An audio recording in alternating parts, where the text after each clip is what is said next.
હળવદમાં railway station road પર આવેલી bank of Baroda મેનેજરની મનમાની।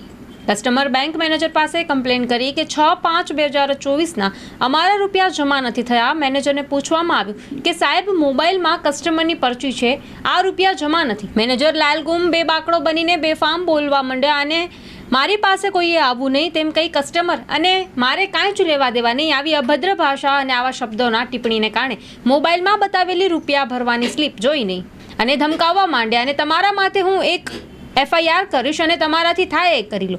આવા શબ્દોને કારણે કસ્ટમરે પત્રકારનો સહારો લીધો। આવા મેનેજરો વિરુદ્ધ સખત કાર્યવાહી થવી જોઈએ અને અહીંયાથી એની બદલી પણ થઈ જવી જોઈએ। ગ્રાહકોને સારી સુવિધા નથી મળતી। KYC કરેલી 10 દિવસથી આ પેન્ડિંગ વસ્તુ પડેલી છે। બેઠા બેઠા પગાર લેવો એ સરકારનું શોષણ થતું હોય, અટકાવવા માટે હળવદવાસીઓની લોક માંગ ઉઠી છે। રમેશભાઈ મુમાભાઈ હાડકડા છે। હું ગત 6/5ના રોજ BOBમાં મારું એકાઉન્ટ છે ત્યાં મેં કેશિયર ઉપર જમા કરી આવ્યું 3:30 વાગ્યાની આસપાસ અને મેં પૂછ્યું તેમને કે કેટલી વારમાં મારા કેશ જમા થશે એકાઉન્ટમાં, મને કે અડધો કલાકમાં। તો તે દિવસે મોડી રાત સુધી જમા ન થયા। તો બીજે દિવસે મારી 2 EMI ઉપાડવાની હતી જે લોન છે તો મને ટેન્શન હતું મારું સિબિલ ખરાબ થવાનું। તો સિબિલ ખરાબ થવાના હિસાબે મેં તાત્કાલિક બીજા રોકડની વ્યવસ્થા કરી અને મારા સંબંધીના એકાઉન્ટમાંથી મારા એકાઉન્ટમાં મેં ગૂગલ પેથી નખાયું। તો બીજે દિવસે 7 તારીખે ઇલેક્શન હોવાથી રજા હોવાથી મારું 8 વાગ્યા દરમિયાન 2 EMI રાબેતા મુજબનું થઈ ગયું એટલે મેં વ્યવસ્થા કરી। પણ હજી આજે તારીખ 9/5/2024 છતાંય મારા એકાઉન્ટમાં હજી મારું કેશ જમા થયું નથી। તો આ કેશ ગયું ક્યાં? જે મારું કેસ હતું તો આ લોકો દરરોજ સાંજે ટોટલ મારતા હોય આવક જાવકનું, તો એમને ખબર પડે કે આ 49 કોઈકની રકમ છે તો ચાલો ઇલેક્શનના દિવસે 7 તારીખે હોલિડે હતો તો બીજા દિવસે 9 તારીખે તો નાખી દેવા 8 તારીખે નાખી દેવા પડે। હજી આજે 9 તારીખ થયા છતાંય મારા એકાઉન્ટમાં નથી। તો આ પૈસાનું થયું શું હું એમ કહું છું, બરાબર? તો આના માટે તમે કોને મળ્યા હતા? હું આના માટે અત્યારે બેંકમાં ની મુલાકાત મેં લીધી।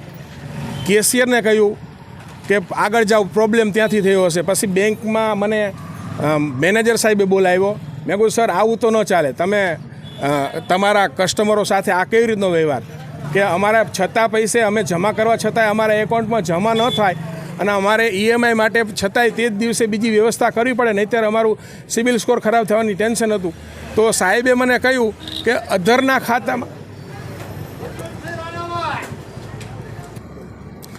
હા સાહેબ, તો બીજું તમને એક જણાવું કે મેં આ પ્રોબ્લેમ ત્યાં શેર કર્યો સાહેબની સાથે। તો સાહેબ મારી સામે બોલવા માંડ્યા, મને કે તમે તકલીફ, મેં કહ્યું સાહેબ તકલીફ તમારા બેંકની છે। તો મને કે તમે કેમ આમ બોલો છો કે મેં કહ્યું સાહેબ પ્રોબ્લેમ થાય ખાતાધારકની સામે તો ખાતાધારક સાહેબ બોલવાનો જ છે। તો મને કે હું તમારી સામે FIR કરીશ, બરાબર? તો મેં કહ્યું સાહેબ FIR કરો તો FIR તમે કરી શકો છો, પણ જે પ્રોબ્લેમ છે એ સાહેબ તમારી સામે રજૂ કરું છું, છતાંય તમને FIR કરવો તો FIR કરી દો ને મારા વિરુદ્ધ। પણ જે હજી અત્યાર સુધી સાહેબ 9 તારીખ સુધી 6 તારીખના જમા કરાવેલા, આજે 9 તારીખ સુધી જો જમા મારા એકાઉન્ટમાં ન થતા હોય તો હું તમારી સામે સાહેબ રજૂઆત તો કરી જ શકું। કોઈ પણ એકાઉન્ટ ધારક રજૂઆત કરી જ શકે છે તમારી સામે, બરાબર? તો સાહેબ તમે મને ઉલટાનું એમ કહો છો કે તમે બેંકમાં આવું ન બોલો અને અમે તમારી સાથે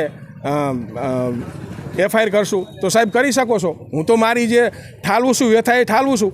એટલું જ કહેવાનું છે કે અમારા ખાતામાં અમે જ જમા કરેલા પૈસા જો અમને કામ ન આવી શકતા હોય, ઉપડી ન શકતા હોય, બરાબર, તો એનું અમે ક્યાં જઈ શું કરીએ? અમે છતાંય મેનેજરને રજૂઆત કરવા છતાંય એ મારી પાસે ટોસડું વર્તન વ્યવહાર કરે અને ઉલટાનું મને એમ ધમકી આપતા હતા કે હું તમારી સાથે FIR કરીશ કે તમે હલ્લાબોલ કરો છો આમ ને તેમને। તો એવું થોડું ચાલે। અમે તો તમારી પાસે જમા ન થાય તો અમારા પૈસાની રજૂઆત તો તમારી પાસે કરી, ઉલટાનું મને ધાક અને ધમકાવે છે કે હું આમ કરીશ તમારા વિરુદ્ધ, હું તેમ કરીશ, બરાબર?